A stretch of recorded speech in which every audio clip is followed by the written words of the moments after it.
What everybody remembers about the 2022 season is how it ended.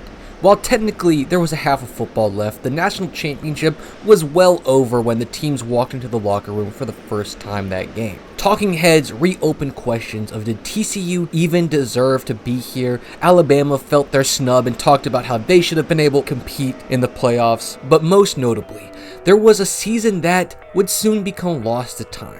One of the grittiest, toughest, and most amazing seasons of football to watch, and that was of quarterback Max Duggan. Eludes a tackler and is still going. Duggan, how does he have anything left in the tank? He barrels in the end zone. It's a run for Duggan, and a TCU touchdown. Duggan backpedals, wide open. Johnston could barely make it to the sideline. He's pushing away teammates to try to congratulate him.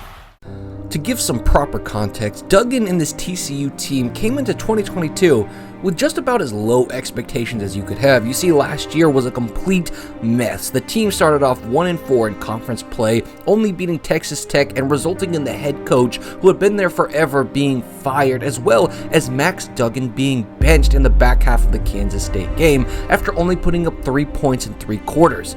And his backup would come in and actually be able to move the ball, and heck, the following week he would go absolutely berserk, dicing the Bears' defense to the tune of 461 yards and 30 points for the very unexpected upset with a new head coach. But they would quickly come back down to earth after getting blown out by Oklahoma State the following week, and Duggan would get some time back in the driver's seat as they end the season 5-7, heads hung low, and Chandler Morris still being the starter. You see, Duggan, he could have left here. He could have gone to greener pastures, he could have found a new home, but what I and everybody else is going to come to love about this guy is that he is no quitter. In fact, he might just be one of the toughest quarterbacks college football has ever seen. In 2020, he had to go a 9-hour heart surgery that was then followed up by him getting clots, requiring a second emergency surgery weeks before their opener. And he was expecting not to play, but would come in off the bench in the second half to lead the team almost to a comeback win, falling just short after throwing for 3 touchdowns. That's how he got the starting job, which is why in 2021, it was such a heartbreak to see him lose it, especially when you know that he had been toughing out the entire season on the back of a torn ligament in his foot.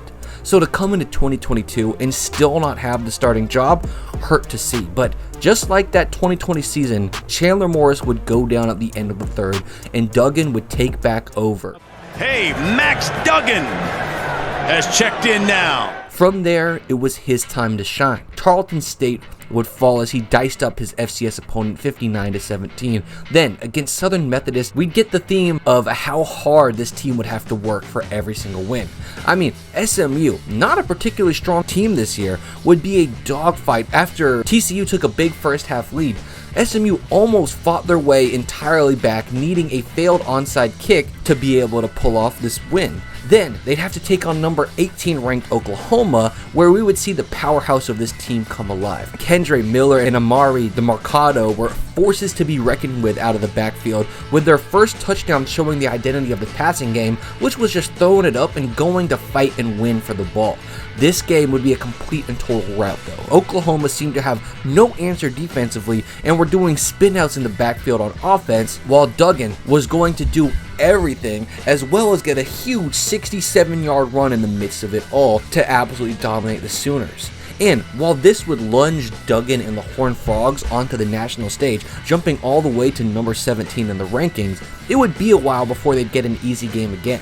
They would then have to go to Kansas, who was currently 5-0, and take it to the mud, where Duggan would throw for 309 yards and 3 touchdowns to lead them to a 1-score victory, as he was doing everything in his power and taking a beating to drag the Frogs to victory. They'd then immediately have a number-ranked Oklahoma State come into their house, where they would wipe the blood from their last fight off their brow and go back to work, climbing back from a 14-point deficit at the end of the half to take them to overtime, where Duggan would find Johnson to keep them in it, and their defense held them to a field goal in overtime too, where a big dunk and run on 2nd and 11 would put them in position to break the Cowboys' heart.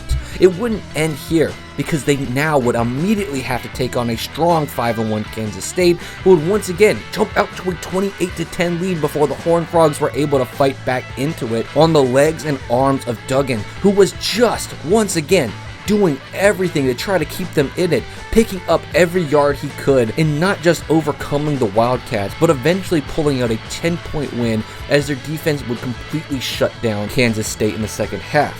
Now, things were going to start getting real as they took on West Virginia and Texas Tech. They were already ranked just outside of that top 4 at number 7, with many wondering, was this team seemed to be good but not really great, have what it takes to make it to the playoffs? Well, it appeared so, as they would go to a strong Texas team and in just a pure gritty fashion, after ending the first half with a score of 3-0, fight and claw their way to another one-score victory, where it shouldn't have been really that close had it not been for a very fluke fumble on a routine handoff, giving up a touchdown, as now it was clear that not only could TCU go and win shootouts, but they could get down in the dirt with these absolute grind fest of games usually only seen in the Big Ten West. And now, sitting at number 4, they would take on their rival, the Baylor Bears, who want to do nothing more than kick them out of playoff contention, and in brutal fashion. I'm talking about 5 lead changes in this game. It would end with an absolute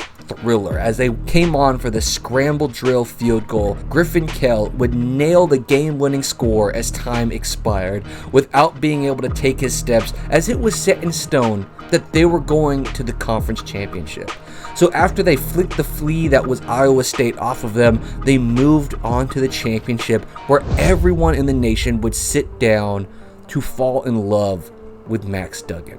Now, this is the game he is known for, as through the first 3 quarters, things were about as bad as they had ever been, requiring them to overcome a 2-score deficit. But this one was different, because with 2 minutes left in the third, Duggan found Johnston on a deep ball, but got absolutely demolished. And it was clear that that was some serious pain he was trying to play through, as a couple plays later he would underthrow a pass into the end zone, giving the ball back to Kansas State, where Will Howard once again makes it a 2-score game. From here though, the Horned Frogs were dropping like flies. Guys were getting hit left and right, but Duggan would decide that if anything was going to happen, he would have to do it himself, taking the ball and pulling it, moving with his own legs, and being able to get into field goal range to bring them within 8 points. Now, in the final drive, we see more than ever his heart. He continuously calls his own name. He is getting absolutely thrashed, but he gets up and still goes. In between plays, we can see him completely gassed, out of breath, trying to find anything he can to keep going. And in a pass play gone awry,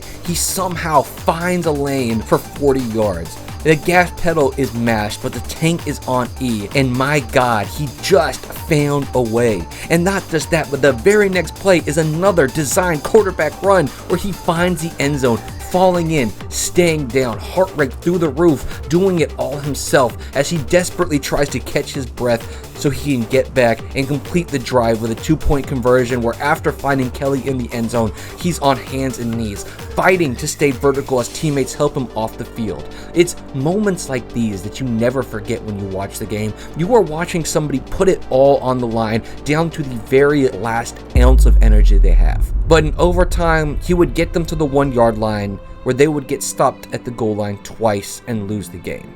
But everyone, K-State fans, TCU fans alike, if you watch this game, you say Duggan wanted it more than any other one person on the field.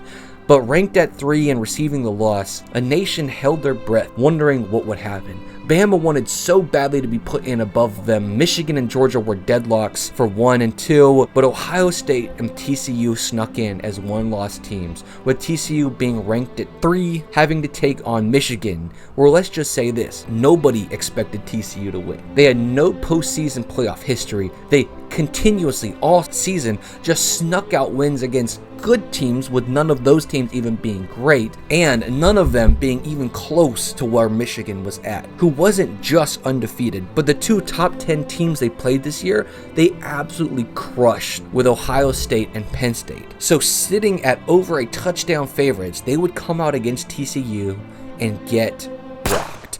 This was one of the most electrifying games of college football I've ever seen. A real David versus Goliath moment, as from the jump, Michigan drove the length of the field, but on 4th and 2 would get stuffed. Even after an ensuing punt, McCarthy immediately throws a pick six, and then Duggan led a 12-play, 75-yard drive where Michigan was held to just 2 field goals for the rest of the half, while TCU was able to find another touchdown on the board, shocking the world as the score at halftime was 21-6. Michigan would come back out, but the Horned Frogs were playing with their hair on fire 2 weight classes above their own. They would match the Big Blue every step of the way. Duggan would throw a pick, guess what? Defense gets a pick six. Heck, they fumbled it at the 27-yard line to set up an easy score to move them within 3 points, and in 3 plays, Duggan would find Johnson for a 76-yard touchdown to go back up 2 scores where the Wolverines would just never recover. This team was rallying around Duggan, and it might be something we never see in a college football game again,